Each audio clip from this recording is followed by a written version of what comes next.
Question, class 7. Did you know some people are going to get to heaven empty-handed? How do I know that? Here's a verse. If you don't have it marked in your Bible, you should. There are a few verses I tell people everyone should know. 1 Corinthians 3 and verse 10. It says this, according to the grace of God, all that we do is only by his grace, which was given to me as a wise master builder. I've laid the foundation, and another builds on it. But let each one take heed how he builds. So he's talking to us. He's saying, be careful what you do with your life. Life is like, building Legos or whatever you built, Lincoln Logs when you were little. It's like a building project. No other foundation can anyone lay that's laid, so Jesus is the foundation we build on. If anyone builds on this foundation, it can be gold, silver, precious stones, wood, hay, and stubble.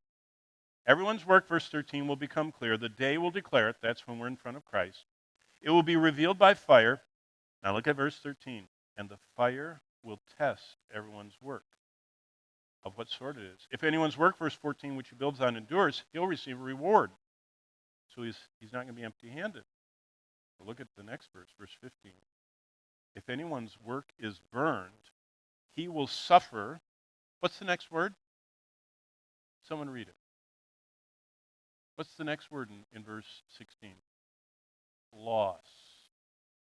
He will suffer loss. Wow. He himself will be saved, yet so as through fire. Bonnie and I, when we pastored in New England, bought a home in Massachusetts, and after we left, it was a housing downturn, and you couldn't sell stuff in the 80s, and so we rented it. And it was a nice house, and we rented it, and it was built in 1898. It was old as the hills and didn't even have a real foundation. It was built on rocks. It was all we could afford. Well, one day, one of the renters we rented to was smoking in bed, and they missed the ashtray, and they fell asleep, and their cigarette was down on their covers, and it started on fire, and they burned our whole house down. It was horrible. They went to the hospital. Smoke inhalation, they got burns. But when we went back, it was pathetic to see what was left of that house after it burned. I mean, the refrigerator, the plastic on it shriveled, the whole television shriveled down. The parts that they sprayed with water, we could see, the rest burned. And this verse, saved so as by fire, is not positive. They saved parts of our house, but after the fire and the smoke and all the water sprayed on it, it was just worthless.